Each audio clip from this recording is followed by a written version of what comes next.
Lorsqu'Helena Blavatsky écrivait que celui qui a besoin d'applaudissements a déjà perdu son âme, elle ne faisait pas une déclaration poétique pour impressionner, mais diagnostiquait la maladie spirituelle qu'elle observait consumer les vies autour d'elle dans une société victorienne où les apparences étaient tout et l'authenticité n'était rien. Et elle voyait comment les gens intelligents et talentueux gaspillaient tout leur potentiel dans des performances élaborées conçues pour gagner l'approbation d'autres qu'ils méprisaient secrètement. Comment les relations étaient construites sur des mensonges polis plutôt que sur des vérités brutales. Comment la créativité était étouffée par la peur de ne pas le faire. Plaire aux critiques dont les opinions étaient peut-être basées sur des conventions plutôt que sur une compréhension authentique. Et le résultat final a été des vies vécues dans un désespoir silencieux, où le succès superficiel cachait un vide profond parce que rien de ce qui a été réalisé n'était réellement souhaité par le vrai soi. Mais tout a été accumulé pour impressionner un public imaginaire de juges, dont l'approbation n'a jamais été satisfaite, parce qu'on cherchait à combler un vide qui ne pouvait être comblé que par la connexion avec une source interne de valeur qui ne fluctue pas en fonction des opinions externes. Et elle a vu cela non seulement comme une faiblesse psychologique, mais aussi comme une tragédie spirituelle, parce que chaque moment passé à calculer ce que les autres penseront est un moment volé de la possibilité de découvrir ce que vous pensez vraiment. Chaque décision déformée par le besoin d'approbation est une occasion perdue de développer un jugement indépendant, basé sur des valeurs internes. Chaque relation réalisée plutôt qu'authentique est une connexion qui aurait pu nourrir l'âme, mais, au contraire, drainer de l'énergie dans le maintien de l'image, et l'accumulation de décennies de ces choix petits mais significatifs aboutit à une vie qui a été vécue pour les autres, plutôt que pour développer le potentiel unique de chaque être. Possède, mais la plupart ne l'expriment jamais parce qu'ils sont trop occupés à essayer d'être ce que les autres attendent, au lieu de découvrir qui ils sont authentiquement. Et du point de vue de Blavatsky, qui croyait à la réincarnation et au développement à travers des vies multiples, cela était encore plus tragique parce que cela signifiait que les opportunités de vie actuelles qui auraient pu être utilisées pour une croissance réelle étaient gaspillées dans des performances qui ne développent rien, sauf la capacité de mentir de manière plus convaincante à soi-même et aux autres sur ce qui compte vraiment et sur qui on est vraiment. Et le karma créé en vivant. Faussement n'est pas une punition extérieure, mais est la conséquence naturelle du non-développement de capacités qui n'émerge que par l'authenticité.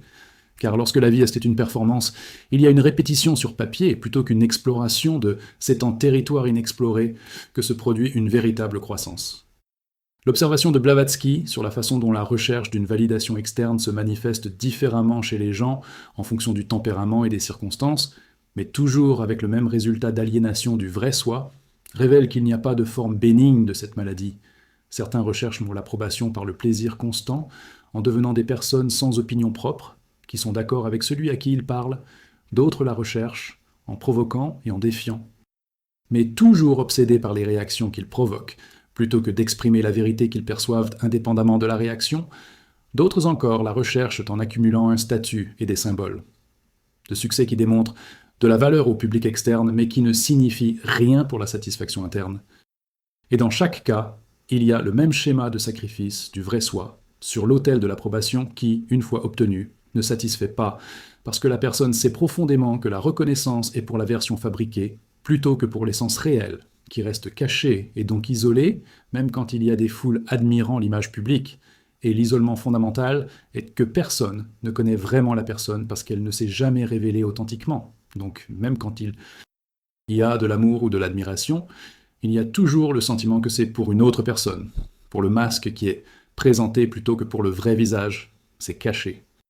Et Blavatsky soutiendrait, sur la base des enseignements ésotériques qu'elle a reçus, que cet isolement auto-imposé n'est pas seulement une souffrance psychologique, mais aussi un obstacle spirituel, parce que le développement de niveaux de conscience plus élevés nécessite une intégration de la personnalité qui est impossible lorsqu'il y a une fragmentation entre le moi public qui a été réalisé et le moi privé qui est caché. Et le travail d'intégration nécessite du courage pour permettre aux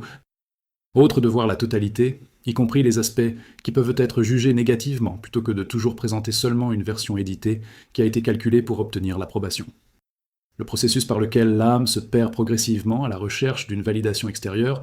ne se produit pas de manière dramatique en un seul instant, mais à travers 1000 petites trahisons d'authenticité qui semblent insignifiantes individuellement, mais qui accumulées au fil des années construisent une prison de mensonges. Un âge dont s'échapper devient de plus en plus difficile. La première fois qu'un enfant modifie la vérité pour obtenir l'approbation parentale semble triviale, mais établit une norme. La première fois qu'un adolescent cache un véritable intérêt parce que ses pairs ne l'approuveraient pas semble être une prudence sociale, mais c'est le début de la fragmentation. La première fois qu'un adulte choisit une carrière basée sur son statut plutôt que sur son alignement sur sa passion semble être une décision pratique, mais c'est vendre son droit d'aînesse pour de la soupe. Et Blavatsky a observé que la plupart ne reconnaissent pas ce qu'ils perdent, parce que la perte est progressive, et parce que la société entière participe au même jeu de faux-semblants.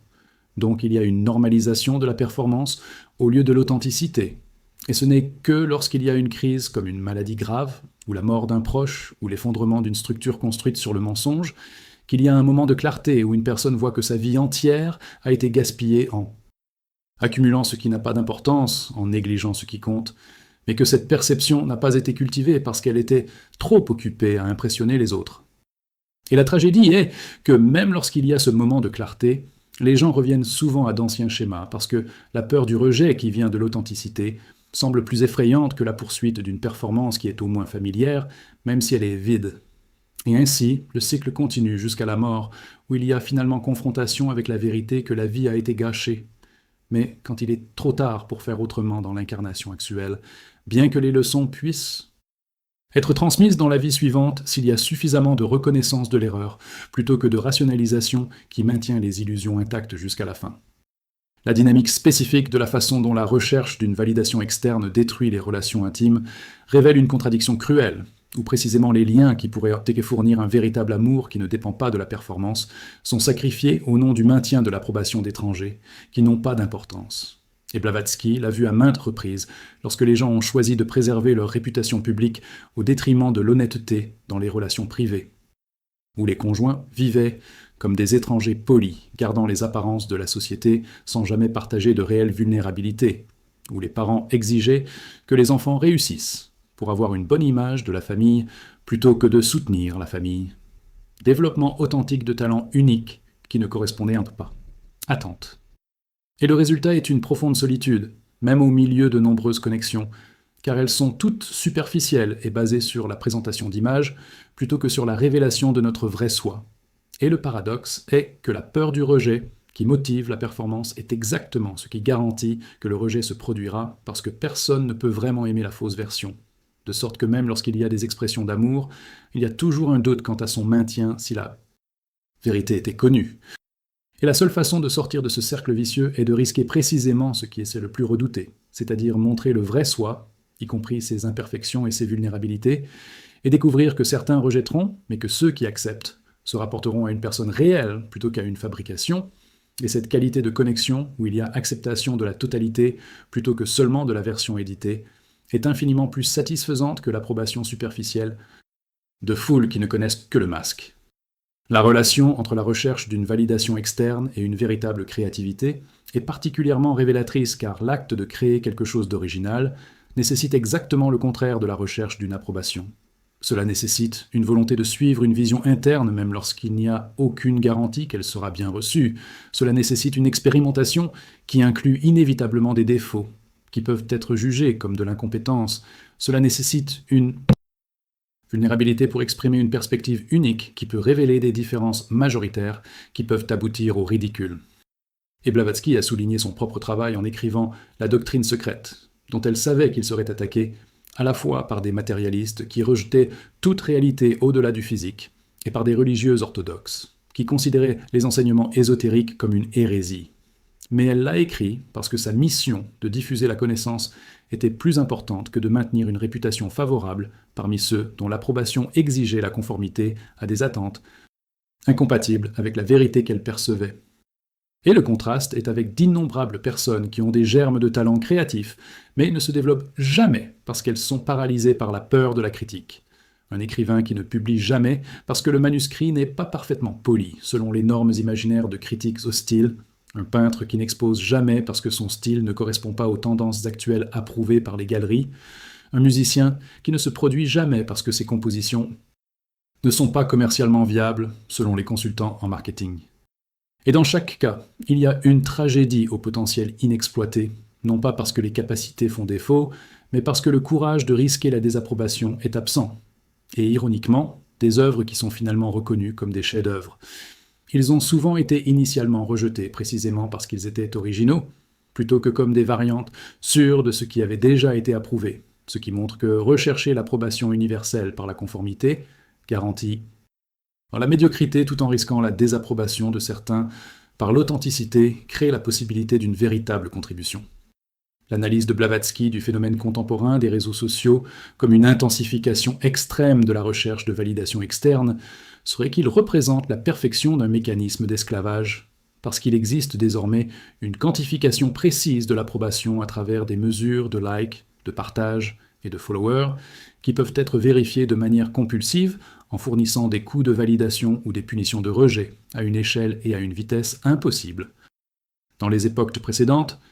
et des études montrent une corrélation entre l'utilisation intense des réseaux sociaux et une augmentation de l'anxiété et de la dépression, précisément parce qu'il y a une exposition constante à la comparaison avec des versions éditées des vies, des autres qui semblent plus heureux, plus prospères, plus aimés, créant un sentiment perpétuel d'insuffisance. Et elle soutiendrait que le problème n'est pas la technologie elle-même, mais plutôt la manière dont elle est utilisée pour alimenter un modèle séculaire de recherche de valeur à l'extérieur plutôt que de culture en interne, et que, tout comme les substances peuvent être utilisées à des fins médicales ou abusées comme des drogues, les médias sociaux peuvent servir un véritable objectif de connexion ou peuvent devenir addictifs en fournissant une validation temporaire qui ne satisfait jamais, mais vous donne toujours envie de plus. Et le test pour savoir si l'utilisation est saine ou névrotique consiste à observer l'état émotionnel après la séance. S'il y a un sentiment d'inspiration et de connexion authentique, alors cela vous sert bien, mais s'il y a un sentiment de vide, d'anxiété ou d'envie, alors cela alimente un modèle destructeur de comparaison et de recherche d'approbation qui sape plutôt qu'il ne soutient le véritable bien-être. Et la guérison n'est pas nécessairement un abandon total, mais elle développe une discrimination quant au moment, à la manière et aux raisons pour lesquelles il est utilisé. Le partage, parce qu'il existe un véritable désir d'expression plutôt que parce qu'il existe un besoin de validation. La consommation de contenu qui inspire, plutôt que de déclencher des comparaisons odieuses, le choix de connexions qui nourrissent, plutôt que d'épuiser les performances compétitives de ceux qui ont les vies les plus impressionnantes. Le rôle du traumatisme et du conditionnement de l'enfance dans la création d'une vulnérabilité excessive aux besoins de validation externe ne peut être ignoré, car les expériences où l'amour était conditionnel à la performance plutôt que donné inconditionnellement sur la base de l'existence établissent un modèle profond où l'estime de soi devient dépendante du feedback externe. Un enfant qui a appris que l'approbation parentale est venue quand elle a répondu aux attentes, mais s'est retirée quand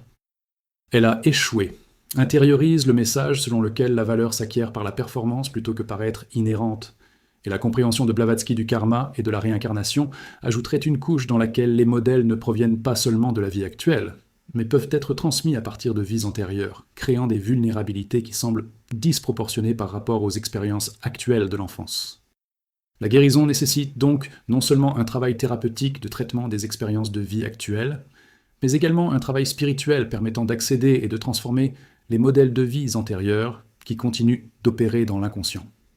Et le processus de guérison, qu'il s'agisse de traumatismes de la vie actuelle ou de modèles de vie passés, nécessite de se reconnecter à des niveaux de soi qui n'ont pas été endommagés par les expériences. Il existe un noyau de conscience qui était resté intact en observant tout sans être défini par quoi que ce soit. Et l'accès à ce niveau par le biais de pratiques méditatives fournit une base de stabilité qui vous permet de traiter les blessures sans être submergé, car il est reconnu que le vrai soi a survécu et que la guérison est possible. Et une partie cruciale de la guérison consiste à développer la capacité d'auto-validation plutôt que de dépendre d'une validation externe. Et cela ne consiste pas simplement à se dire des affirmations positives, mais à cultiver une véritable connexion avec la source interne de valeur qui émerge lorsqu'il y a une reconnaissance directe d'une nature divine inhérente qui ne dépend pas de la réussite ou de l'approbation des autres, mais EST simplement un fait fondamental de l'existence consciente. La distinction que Blavatsky ferait entre la véritable humilité et la fausse humilité, c'est-à-dire la performance visant à obtenir l'approbation, est révélatrice car les deux peuvent sembler similaires en surface mais provenir d'endroits complètement différents. La vraie humilité émerge d'une reconnaissance honnête des capacités et des limites, sans avoir besoin de gonfler ou de diminuer pour l'impression des autres, tandis que la fausse humilité est le calcul selon lequel minimiser les capacités sera considéré favorablement comme une démonstration de modestie. Et le test consiste à observer la motivation. Une personne vraiment humble peut reconnaître les réalisations sans arrogance, car il n'y a pas d'identification excessive à elle en tant que valeur fondamentale, tandis qu'une personne faisant preuve d'humilité est toujours obsédée par l'impression qu'elle crée sur les autres. Ross choisit simplement une stratégie de minimisation plutôt que de maximisation, en fonction de la lecture de ce qu'un public particulier approuvera. Et paradoxalement, l'arrogance et la fausse humilité sont toutes deux des formes de recherche de validation, car toutes deux se préoccupent principalement de la façon dont elles sont perçues par les autres, plutôt que de la vérité situationnelle. Et pour échapper aux deux, il faut cultiver un observateur intérieur qui peut être témoin des capacités et des limites sans jugement excessif, dans les deux sens, car il y a une désidentification de la personnalité temporelle et ses fluctuations en faveur de la reconnaissance d'une conscience éternelle qui n'est ni exaltée par les succès, ni diminuée par les échecs du véhicule temporaire à travers lequel elle opère. La pratique concrète consistant à se libérer de la dépendance à l'égard de la validation externe par des actions délibérées qui défitent le besoin d'approbation est une méthode de transformation réelle plutôt qu'un simple concept philosophique. Et elle peut commencer par de petits exercices comme exprimer une opinion impopulaire dans un contexte où il y a une pression pour se conformer, ou partager un travail créatif avant qu'il ne soit parfaitement poli, ou choisir des vêtements qui reflètent les goûts personnels plutôt que la mode actuelle, ou admettre publiquement ses erreurs plutôt que de se défendre par la rationalisation. Et Blavatsky dirait que chacun de ces actes entraîne le muscle de l'authenticité qui se renforce grâce à une utilisation répétée, tout comme un athlète développe sa force progressivement par des incréments modestes mais constants. L'indépendance par rapport aux opinions des autres grandit en commençant par des défis gérables et en augmentant à mesure que la capacité se développe. Et la résistance viendra à la fois intérieurement par l'anxiété et extérieurement par les critiques de ceux qui préféraient l'ancienne version plus conforme, mais en restant dans la pratique malgré l'inconfort, on découvre expérimentalement que survivre à la désapprobation est non seulement possible, mais aussi responsabilisant parce qu'il y a de plus en plus de preuves que le vrai soi persiste indépendamment de l'approbation des autres. Et peu à peu, ce qui a commencé comme des actes délibérés exigeant du courage devient une manière naturelle d'opérer où il y a la liberté d'être authentique sans calcul constant de la façon dont cela sera reçu. Et l'énergie qui était consommée dans la performance et le souci de l'opinion des autres peut être redirigée vers une véritable créativité et l'exploration d'un potentiel réel plutôt que vers le maintien exhaustif d'une image fabriquée qui nécessite une vigilance constante, car toute erreur peut révéler la vérité cachée derrière un masque. Le rôle d'un objectif supérieur qui transcende l'ego individuel pour libérer l'individu de la recherche de validation est que lorsqu'il y a un dévouement à une cause perçue comme importante, indépendamment de la reconnaissance personnelle, il existe un contexte qui relativise l'approbation ou la désapprobation des autres. Une personne peut résister à la critique beaucoup plus facilement lorsqu'elle est certaine que son travail sert un objectif plus important que lorsque sa motivation première est d'être admirée. Et Blavatsky a été soutenu par des attaques virulentes par la conviction qu'elle servait la mission de diffuser des connaissances ésotériques qui profiteraient à l'humanité, qu'elles soient personnellement louées ou dénoncées, et cette conviction ne venait pas de l'arrogance, mais d'expériences qui l'ont convaincu de la réalité des maîtres et de la mission.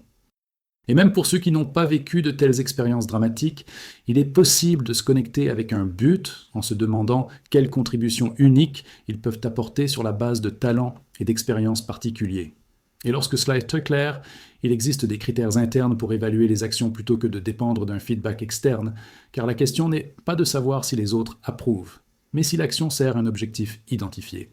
Et il existe une discrimination croissante quant à savoir ce que les commentaires sont utiles par rapport à ce qui est une projection des insécurités des autres, qui ne méritent pas le pouvoir de s'écarter de leur chemin. Les critiques constructives de quelqu'un qui partage des valeurs et possède une expertise pertinente sont différentes des critiques destructrices de quelqu'un qui s'investit dans le maintien d'un statu quo que ses progrès menacent. La transformation de la conscience qui est nécessaire pour une véritable libération de la validation externe va au-delà des changements de comportement consistant simplement à agir de manière indépendante malgré le sentiment d'un besoin interne. La vraie liberté survient lorsqu'il y a un changement fondamental de l'identification de la personnalité qui nécessite l'approbation à une individualité autosuffisante parce qu'elle est connectée à une source de valeur qui transcende les opinions. Temporelles. Et Blavatsky a enseigné que ce changement ne se produit pas par un effort de volonté, mais par une pratique contemplative qui permet une expérience directe de niveau de soi, qui ne sont pas affectés par l'approbation ou la désapprobation des autres. Dans la méditation profonde, lorsque l'esprit est toujours, Il y a la possibilité de reconnaître une conscience témoin qui observe toutes les expériences, y compris les expériences d'approbation ou de rejet, sans être définies par personne. Et cette reconnaissance, lorsqu'elle est soutenue, plutôt que simplement momentanée, la relation avec les opinions des autres commence à se transformer parce qu'il y a une désidentification progressive de l'ego qui prend les critiques ou les louanges personnellement. Il n'y a pas d'indifférence froide, mais il y a une perspective plus large où l'on reconnaît que ce que pensent les autres reflète davantage sur eux et leurs projections que sur la vérité objective de qui vous êtes. Et la pratique consiste à cultiver cet observateur interne qui est témoin des schémas de recherche d'approbation à mesure qu'ils apparaissent sans jugement, mais aussi sans identification. Et grâce à l'observation répétée, il y a une désidentification naturelle, où le schéma perd de son pouvoir parce qu'il n'est plus considéré comme un vrai soi, mais comme une habitude conditionnée qui peut être transformée par des choix conscients, qui ne se renforcent pas, mais s'affaiblissent progressivement en ne l'alimentant pas avec une attention obsessionnelle. La dimension sociale de la libération est que lorsqu'une personne cesse de rechercher l'approbation universelle, il se produit une rencontre naturelle d'une communauté d'individus similaires qui valorisent également l'authenticité. Et cela crée une qualité de relation différente où il y a une sécurité face à une réelle vulnérabilité plutôt que la nécessité de maintenir des masques de perfection.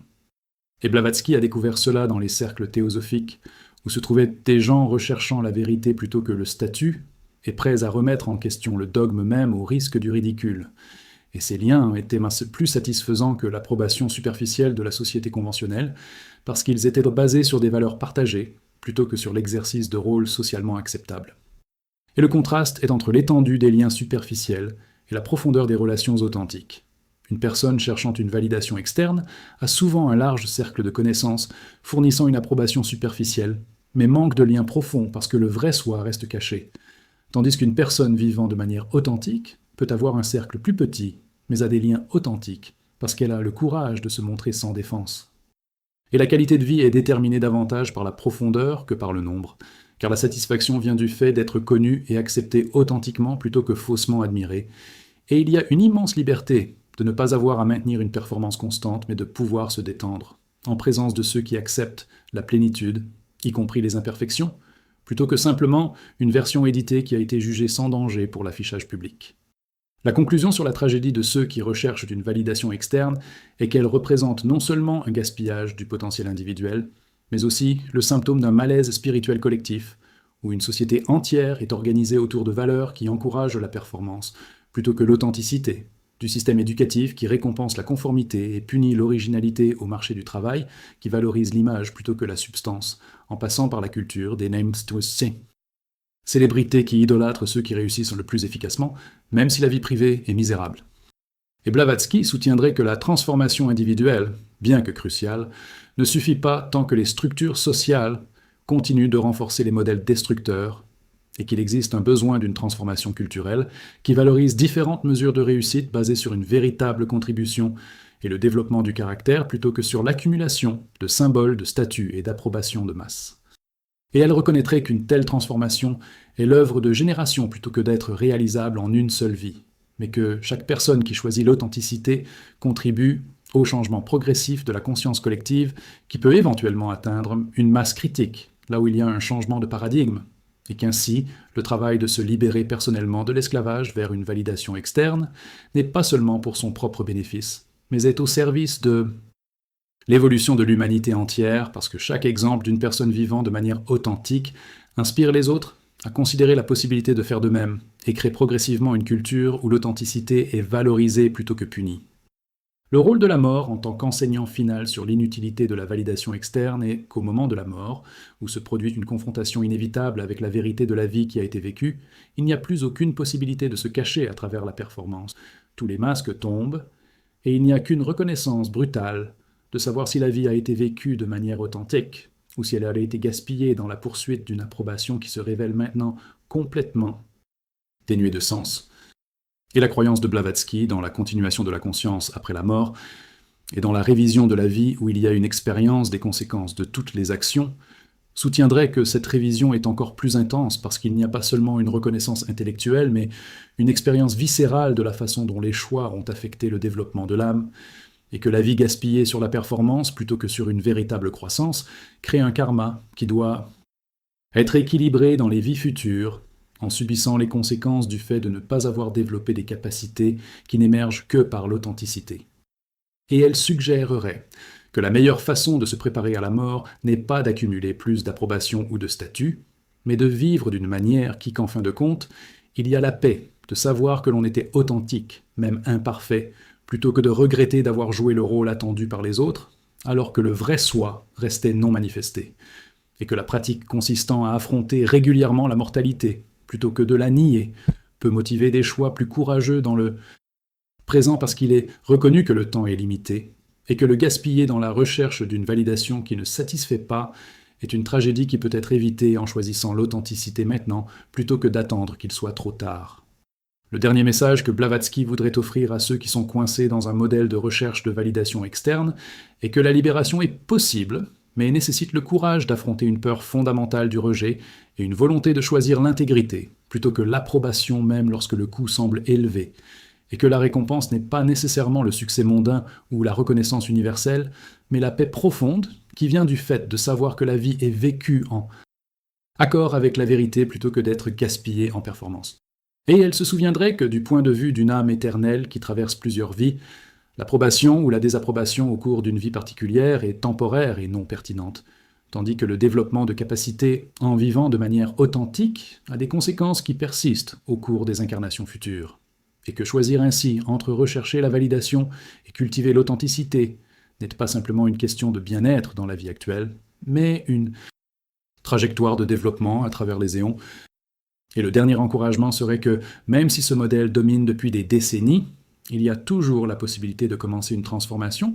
parce que le changement se produit à travers des choix dans le présent, plutôt que d'être déterminé par le passé, et que chaque instant offre l'opportunité de choisir un modèle différent de l'ancien modèle de performance en faveur d'une expression authentique, même si petit et même si effrayant, car à travers l'accumulation de choix courageux, il y a une dynamique qui rend progressivement l'authenticité plus naturelle que la performance, jusqu'à ce qu'il arrive à un point où l'idée de vivre pour l'approbation d'autrui qui ne connaît pas la vérité sur qui vous êtes semble absurde.